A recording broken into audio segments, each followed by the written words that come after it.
CBSE बोर्डाचा 10वीचा निकाल जाहीर 93.7% विद्यार्थी उत्तीर्ण। यंदाही दक्षिणेकडील राज्यांचा निकाल चांगला।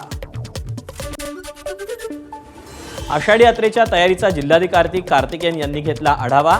वाखरी पालखी तळासह इतर कामांची पाहणी। आषाढी यात्रेसाठी आतापर्यंत भाविकांची नोंदणी। हिंगोलीच्या जिल्हा परिषद कार्यालयासमोर आरोग्य कर्मचारी संघटनेचं आंदोलन। प्रलंबित मागण्या पूर्ण करण्याची आंदोलकांची मागणी। काम बंद आंदोलनाचाही इशारा।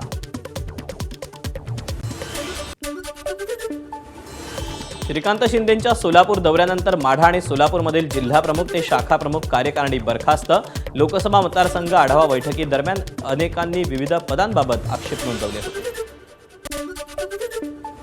ठाण्याच्या साकेत परिसरात पाणी टंचाईमुळे टँकरचे दर वधारले। एकेका टँकरसाठी 1000 रुपयांचा दर। 2 दिवसांपूर्वीच्या शटडाऊनमुळे ठाण्यामध्ये काही भागात पाण्याची समस्या। जळगावात धावत्या कारला भीषण आग। चालकाच्या सतर्कतेमुळे मोठी दुर्घटना टळली।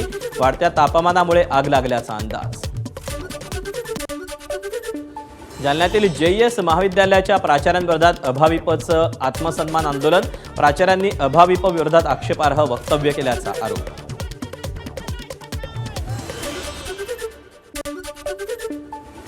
कोल्हापुरात पोलिसांची वकिलाला मारहाण। व्हिडिओ सोशल मीडियावर व्हायरल। तर मारहाणीचा व्हिडिओ डिलीट करण्यासाठी दबाव घातल्याचा वकिलाचा आरोप।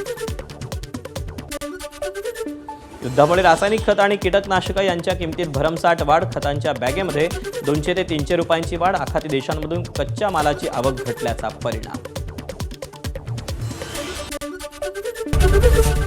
एबीपी माझा, उघडा डोळे बघा नीट।